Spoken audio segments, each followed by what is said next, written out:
हे पहा मित्रांनो, मी आज गोव्यामध्ये एका रेस्टॉरंटमध्ये गोवन फिश थाली खाण्यासाठी गेलो.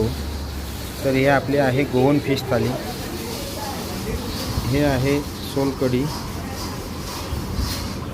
हे आहे बटाटा आणि मिक्स व्हेजची भाजी, ही फिश भाजी, हे बांगडा फ्राय, राईस, लोणचं आणि हे सॅलड. किसमोर झिंगा आणि परत हे किसमूर म्हणून गोव्यामध्ये एक भाजी, हे झिंग्याची सुकी भाजी आहे. तर बघूया आता कसं वाटते, आपल्याला टेस्ट घेतो, छान आहे का, मी तुम्हाला काय असेल ते कळवतो. लाईक करा, आवडलं तर शेअर करा, सबस्क्राईब करा, चॅनल लाईक करा.